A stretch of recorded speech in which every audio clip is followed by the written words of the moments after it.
Alright, it's race week, which means it's time to try something new. Okay, that's actually really horrible advice, but I'm doing it anyways because I usually do. So today I'm here to talk to you about lock laces. So maybe you've seen Yanks or some of those things. These are actually better. I'll tell you why, but here's close-up lock laces.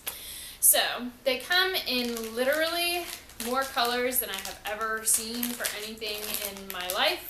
So no matter what your shoe color, you can find something that matches, or if say you're doing team and training, they have purple, or I don't know, for my husband who likes things boring, they have black or, navy blue.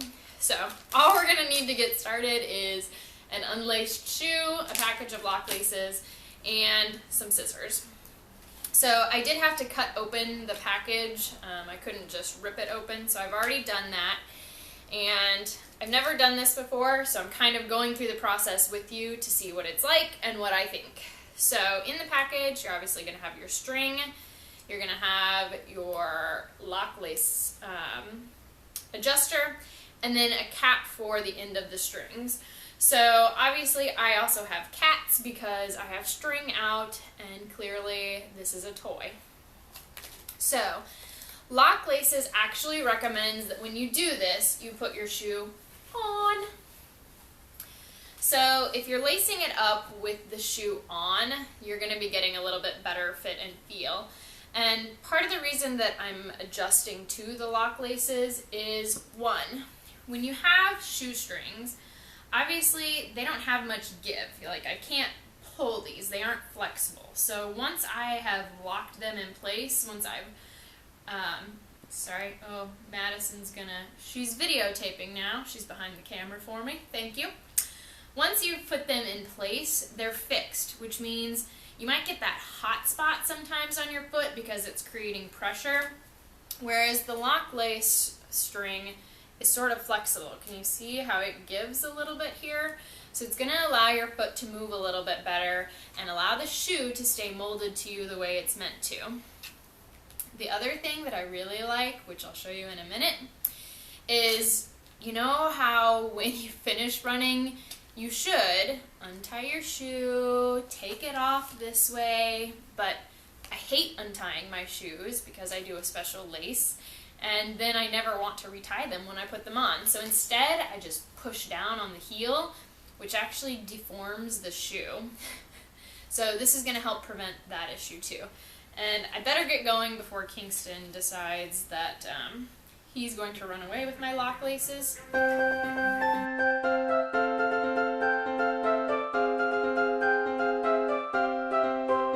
Alright, so I do a special lacing technique with my shoe where at this top part I either go back, creating a loop to the very back hole, or to the front one.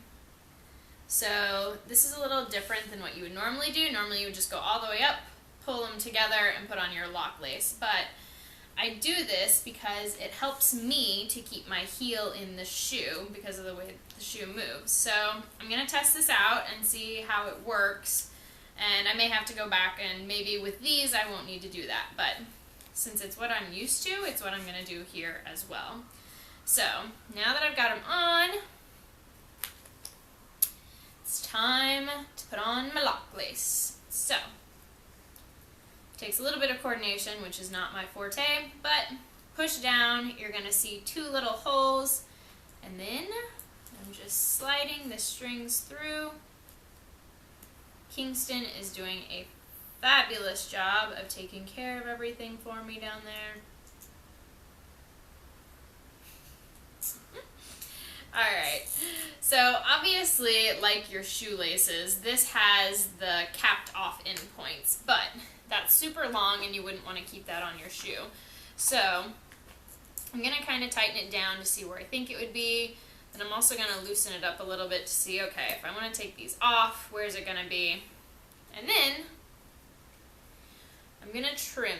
So I would say, maybe loosen it up and then give yourself just a little bit more room in case you need to do any additional adjustments. And then you have an actual end cap. So don't worry, these aren't just going to hang around and be all frayed. So what you need is to put it through the opening at the back side. So you put both laces through that opening, so where it bends.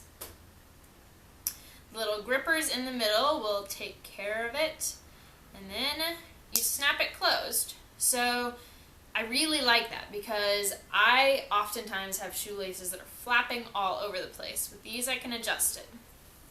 Now, like I mentioned, the other thing that to me is really great is now when I want to take my shoes off, I can just do this and get a little bit of relief. But it's also nice because I can feel it all the way down my foot loosen up. It's also great because I realized when I put on heavy winter socks, my shoe is often too tight. This is one way for me to easily loosen them, and then as soon as I'm back in Florida, go right back to this. So I like that. I have to tell you how I feel about this. I'll probably end up tucking it in my shoe, but I'll be back Sunday after the race with more details.